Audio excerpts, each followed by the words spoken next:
Well, hello, everyone. This is Wilson Cole, and I'm president of Backdoor Hiring Solutions and also of Adams, Evans, and Ross. And I want to talk to you, especially over on the recruiting side, of the sequence of events that you present the candidates, get your contract signed, invoice, discuss fee, and all of that matters. It matters a lot as far as on the collectibility, and even if we're able to send it out to a local attorney in the event that the debtor doesn't pay.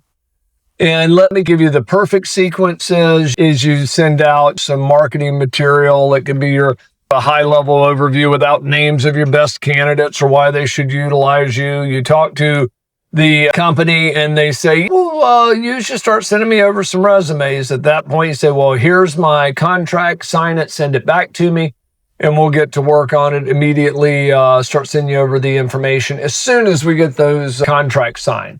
Then once they send back over your signed agreement, you sign it, send them back. Just that way, they've got your countersigned agreement. And you start doing the resumes. You send all of that information over and all of that good stuff.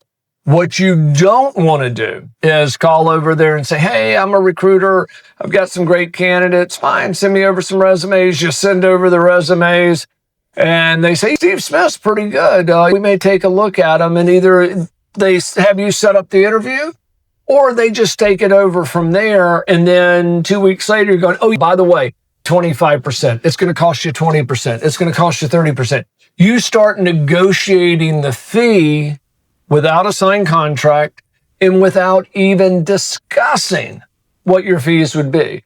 Now, I am all for processes. I am all for being efficient in getting deals closed. And I have told clients many times when it comes to certain techniques, signed agreement, not a signed agreement, from a collection standpoint, I'm always going to want to see a signed agreement. But I also understand that if you send out 10 candidates without a signed agreement and you have one go bad, but if you had followed my initial get the agreement signed and say, Wilson, I'd only have 5 candidates, you're net 4 candidates better off.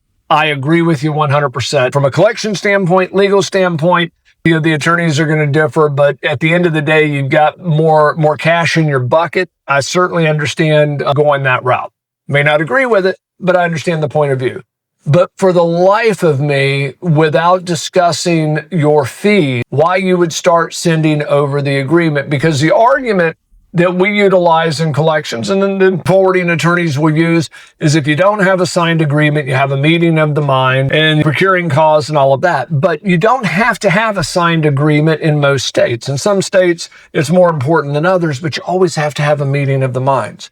If you've never discussed those accounts or those candidates or those fees of what it's going to cost them, and then they hire the candidate, there was obviously no meeting of the minds. So make sure that you get a signed agreement. If you don't get a signed agreement, at least send the agreement over so they're notified of what your fees are. And if you're talking to them after they've hired the candidate or the offer is about to go out of what your fees would be, you've got some bad practices that probably need to be corrected. Now, most recruiters don't do that.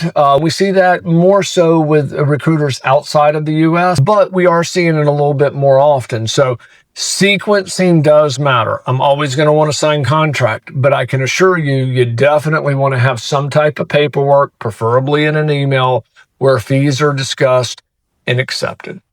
If we can help you with any collections, or if we can help you find backdoor hires, go over to backdoorhires.com and book a demo, and we can show you how to, with our software, how we find our average client about $30,000 a year in missed fees. Or if you need us over on collections over at Adams, Evans, and Ross, go to staffingdebt.com and book a meeting with one of our credit and collection consultants. Thank you. Hey guys, it's Wilson again, and this video was brought to you by Backdoor Hiring Solutions. And if you like the content, make sure that you click the like button. And also, if you want to receive additional videos, then please make sure to subscribe to our channel. If you'd like to learn more about our software, please visit our website at backdoorhires.com. And then also, if you'd like a copy of my free book, The Top 9 Excuses, please click in the video notes below, and there's a link where you can get this book absolutely free. Just simply pay for shipping and handling. Thank you.